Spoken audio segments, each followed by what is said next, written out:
Let's get to HIMS and HIMS House founder Jonathan Stern. Jonathan, thanks for joining us today.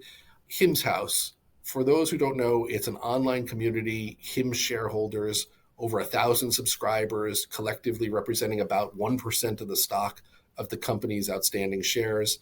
I want to dive into a bunch of key questions with you, Jonathan, but maybe first start by telling us more about HIMS House. What inspired you to create this community? What is it? Thank you, David, for having me on. Good to meet you, Bob. And hello to the Wall Street Beats community. I'm Jonathan Stern. I was a software engineer for 2.5 years, left the startup where I was working at the end of August 2024. And pretty shortly thereafter, mid-September, decided to create an investor community for HIMS and HERS. The goal is to make it the highest quality HIMS and HERS investor community on the planet, not another StockTwits. We've been at it 4 months. We have, 4,000 followers on Twitter, 1.5 thousand in the Discord. As you said, David, we own close to 1%. That's the goal. We're not quite there, but the goal is to get to 1% of total company ownership collectively. And in addition to building the highest quality investor community for HIMS and HERS, it emerged as something like a media company as well, where we do a weekly podcast. I send a daily newsletter. We have this Discord, which is, I don't know if everyone knows what Discord is. Some of my friends don't. It's a group chat app, but you're able to segment the conversation by topic. And so we have maybe a dozen channels, one dedicated to company fundamental analysis, another dedicated to the stock price, a third dedicated to data tracker, a fourth to ads. HIMS ads team is spectacular. And so you'll have many of the 1,500 investors posting the ads that pop up on their Facebook and Instagram feeds or that air during weekly golf events. And so we have this community of 1.5 thousand, again, close to 1% total ownership. And I do believe in 4 months, it's become the smartest, certainly the biggest HIMS community on the internet, but I think it's the smartest as well. I can get into why that is and how a few members of the community were ahead of recent events with GLP-1s, but that's, just a summary of HIMS House. Yeah, so I'm actually really surprised by the quality of it too.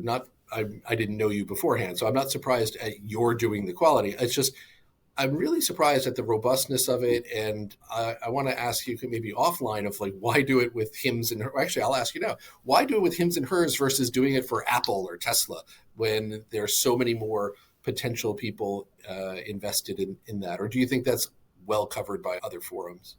No, nice question, David. And so I'll say it was always a goal of mine to build a company. It was always a goal of mine, even while working at the startup, to build my own thing. My goal here is to build the best HIMS investment community. But assuming I'm able to nail it with HIMS, the goal is to expand to other stocks. Now, I have SoFi House going, much smaller, and I've just started a week ago, so I wouldn't. Okay, so you do plan to roll it out to other things because again, the quality is really, you have a physician on there, you have a whole bunch of other folks that don't say their backgrounds, but I imagine they're physicians and accountants and the rest.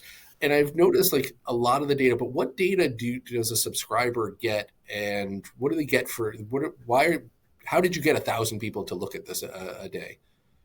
Or 4,000, right. And I should say before I get into that, and I'll share my screen and walk you through some of that data, but I partnered with an excellent equity analyst, Lewis Stevens, and a former HIMS doctor. He goes by Dr. H. He was in the HIMS network, no longer is, but partnering with the industry insider as well as the equity analyst has allowed us to have a differentiated and interesting perspective on this company. So that was the beginning.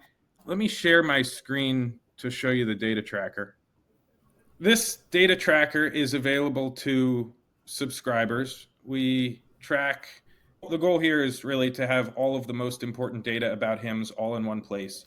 And if you ask a traditional investor what is the most important data, they'll point to financials. And so on a tab, 6 or 8 tabs to the right, we do have the key financial metrics and charts, but we also have alt data, which I don't know that's consolidated in one place anywhere else on the internet to the degree that we've done. We have, and I can blow it up in case that's better. we have web traffic here dating back to 2022 on all of the HIMS properties. So HIMS, HERS, Apostrophe, which is their dermatology subsidiary, and then their UK division of HIMS, right? And so you can see how the total company web traffic has grown over the last 2+ years. And We're all it's difficult to see because it's ah, zoomed out still. But is that darn. monthly data or weekly data? Looks like monthly. Maybe that's better. We're also tracking row. Yeah, so we have it monthly. This is pulled from a company called Similar Web.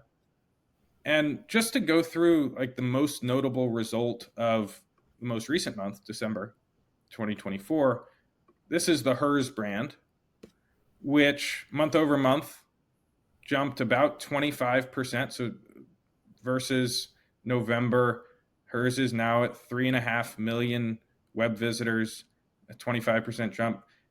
More interestingly, I think year over year, close to not quite 200%, maybe 150% year over year growth for the HERS brand, under 1.5 million in 2023, now well above 3 million in 2020, December of 2024. There are a lot of HIMS stories for 2024, obviously GLP-1s, but the growth of HERS, which really started just a couple years ago, started ramping just a couple years ago. CEO Andrew Dudum says 400,000 HERS subscribers, so it's now 20% of the customer base. The web traffic is bearing that out as well, so it's pretty cool to see. All right. But if I look at the overall and I see 6.4, I see 6.5 kind of a year ago, or where am I looking for the overall brand? Got it. So column F here, I realize this may not be great for the viewers, but column F here is total HIMS and HERS web traffic. Column B is just HIMS. Yeah. So if I look Um, at the year over year, just HIMS, it looks like, eh, yep. it looks like things are flattening out. So overall, yes, a year over year things are up, and that's being driven by the HERS. But is there a story behind the story of maybe the him side of things is slowing, or is it like what do you think is going on, or what does the community think is going on? So nothing about HIMS is slowing. Maybe in terms of web traffic, it looks like at least growth rates are down. But if you, let me find the next tab here. If you look at credit card data, for instance, which comes from Bloomberg, we have for the final few weeks of 2024, this is a sample of credit card data that Bloomberg's second measure gives their subscribers each week. We had a million in credit cards, over a million in credit card sales for the final 5 weeks, for the last 5 weeks, final 4 weeks of 2024, so holiday season. If you compare that, can you still see this, David? Yep. No, Yep. it's small. So You compare that to compare like that to 100-ish. 2023, and I think this is a more accurate proxy for HIMS revenue, right? You have 6 to 700,000 during those months, which you go over here to the growth rates. New customer sales is very impressive. Okay, Uh, and so now this is the million this that is you're showing. Is that transactions, or is that's not dollars, right? It's number of transactions. so this is dollars, but it is a sample. So second measure will take a sample of credit card data. And so it's a fraction of HIM's overall revenue, but they're able to see this credit card is paying HIMS this much, and they aggregate that and they deliver that at the end of the month. And it's the same credit card month after month after month, which is why we have returning customer and new customer data. Does that make sense, David? Yep. Now, one of the things that the community did really well maybe the last few weeks, was we were talking about the return or the change of status for under shortage versus not under shortage. And one of your contributors, I don't know if it was the Dr. H or who it was, walked through in detail ahead of time of why this would change. There's another current shortage on semaglutide. What's his view of that, and where does the community stand on that? So we have 1.5 thousand communities mixed, but I'll just give you a quick backstory on terzepatide. We have a fellow who goes by the pseudonym Bayside, who is a professional lobbyist. He's worked in the White House. He's in and around DC all the time, and put together a 12-page research report. I didn't pay him. No one asked him to do this. But one night, I think his kids were sick, and he put together a 12-page research report outlining why tirzepatide was likely to go off shortage. So tirzepatide was on shortage for many months, and it was Sunday night, and Bayside released this report saying that on Thursday, the FDA would lift the shortage. Yeah, sourced and all of that. It did come to pass that tirzepatide went off shortage. The document there can be found in our documents section in the HIMS House Discord. It was October that tirzepatide was taken off shortage. Since then, the Outsourcing Facilities Association has been battling the FDA in this Texas court, and they've gone back and forth. Most recently, tirzepatide has been taken off shortage. Now, the moment that happened, HIMS fell 15-20%. The reason being that many market watchers, investors, traders believe that tirzepatide shortage status is an indicator for when semaglutide will be taken off shortage. Semaglutide, of course, is the active ingredient in Ozempic and Wegovy. It's also the compound that HIMS sells. HIMS does not sell tirzepatide. HIMS only sells semaglutide. Right now, semaglutide is on shortage. It is sold by Novo Nordisk, the Danish company. And many people in the Discord believed that it too was going to be taken off shortage. However, as we've approached the inauguration of Trump, the odds that semaglutide will be taken off shortage have decreased every day. So if you were to ask Bayside, he would say at the beginning of last week, there was a roughly 20% chance that semaglutide will be taken off shortage. It's just too close to the next administration, meaning the likelihood that the politicians in charge of the FDA would remove it now are much lower just because of the political situation. Now, 20% is probably closer to 10% now, or it's Wednesday, January 15th. We have now 5 days till Trump is inaugurated.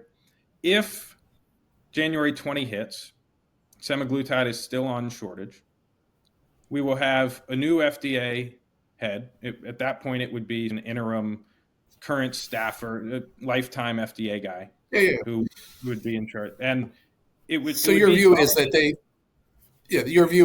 it sounds like, you're not to interrupt, but to interrupt, that it sounds as though what you're saying is, look, we're so close.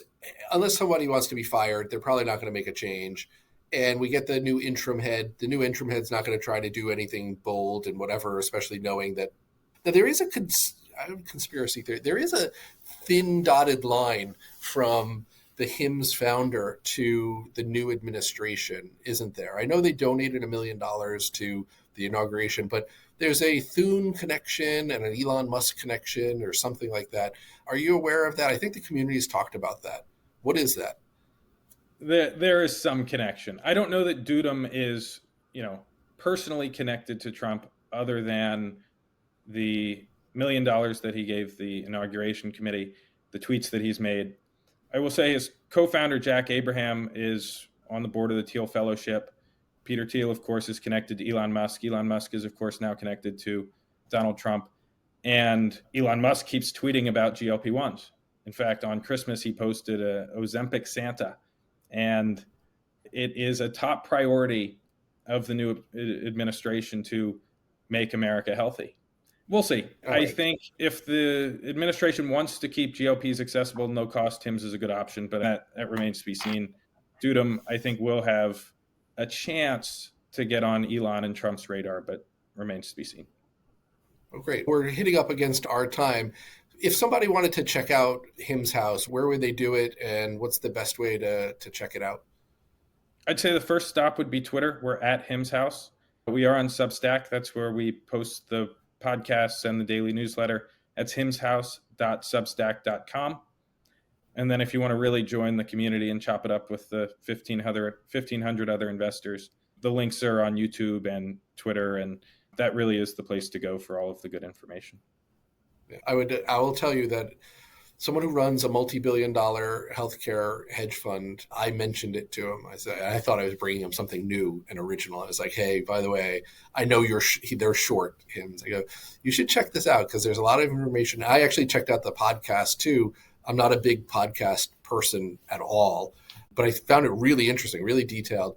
So I told him, and he goes, "Yeah, no, we already subscribe, and I'm not sure about that." And he's well, again, he's short, he knows HIMS House, David. Oh yeah, he knew it, and he knew it well. And then I tried to say, but they have a podcast. He goes, yeah, no, we know. Apparently, they download the transcripts into their AI, and then they have a whole AI feed. So I think it's a meaningful position for him. And I keep telling him he's going to be wrong, but that's what I do like about the community, that it's not all bulls. It does tend to be a lot of bulls, but they are looking out a little bit further than a lot of traders are. Maybe offline we can chat more about that. That's fascinating, David. Yeah, I don't know your 1%. I'm sure that you're above 1%, but then if you net it out to the people who are short, maybe you're not. But this is Wall Street Beats. Jonathan, thanks so much for coming on and telling us about HIMS House. I think it's great, especially when you roll it out to other things. I'll be watching that. I can give you a list of the ones on my portfolio that I'd like you to do. Bob, thanks a lot. And again, this is Wall Street Beats for January 15th. We'll see you next time. Thanks.